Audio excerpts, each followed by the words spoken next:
দেখেন, আমি একটি ছোট্ট একটি গল্প বলি আপনাকে। একজন রাজা তার প্রধান সেনাপতিকে বলেছিল যে আমি পার্শ্ববর্তী রাষ্ট্র দখল করতে চাই। তো প্রধান সেনাপতি বলেছে, রাজামশাই আমাদের সৈন্য তো 2000, আমি 20,000 সৈন্যর সাথে কিভাবে যুদ্ধ করে জয়লাভ করব। তখন উনি বলেছে, তোমাকে 1 বছর আমি সময় দিলাম, তুমি 1 বছর চিন্তা করো, 1 বছর পরে আমি তোমার 1 বছর শেষের দিন আমি কথা বলবো। ঠিক বছরের শেষের দিন রাজা প্রধান সেনাপতিকে ডেকেছে, বলছে যে তোমার না আজকে বছরের শেষ দিন, যুদ্ধে যাওয়ার কথা, দেশ দখল করার কথা। বলছে হ্যাঁ, আমি প্রিপারেশন নিয়েছি, চলেন যাই। উনি এই একটি বছর এই 2000 সৈন্যকে 5-6 রকম ট্রেনিং দিয়েছে অস্ত্রের।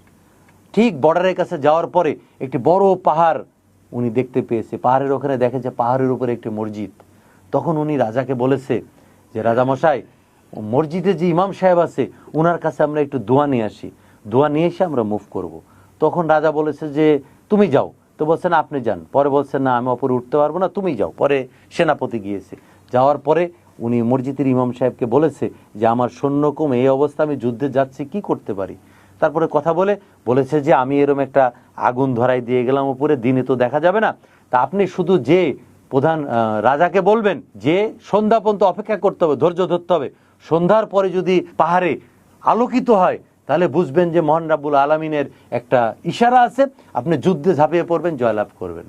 তো ঠিকই ওই ইমাম সাহেব এসে রাজাকে এই কথা বলছে। এই কথা বলাতে সকল সৈন্য এই কথাগুলো শুনেছে। ঠিক সন্ধ্যার পরে ওই যে উপরে যে আগুন ধরে দিয়ে আসছে, সন্ধ্যার পরে অন্ধকারে আলোকিত হয়েছে, এবং তখন সৈন্যরা এই আলো দেখে তাদের মানে সাহস দ্বিগুণ হয়ে গেছে, এবং তারা মনে করেছে আল্লাহ তাআলার এটা একটা ইশারা আছে, রহমত আছে। তারা যুদ্ধে ঝাঁপিয়ে পড়েছে, আবার যুদ্ধে জয়লাভ করেছে। আসার সময় তখন রাজা প্রধান সেনাপতিকে বলেছে যে সেনাপতি, তাহলে আমি হুজুরের সাথে আবার একটু দেখা করে সালাম দিয়ে আসি।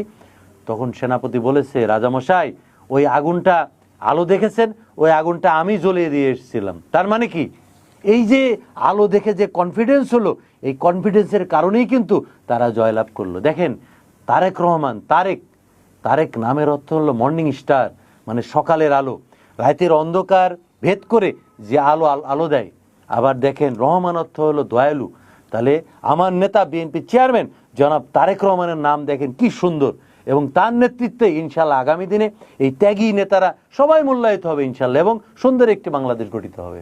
আমাদের স্টুডিওতে এসে অত্যন্ত গুরুত্বপূর্ণ তথ্য দিয়েছেন। আমাদের পক্ষ থেকে আপনাকে অনেক অনেক ধন্যবাদ। আপনাকে ধন্যবাদ।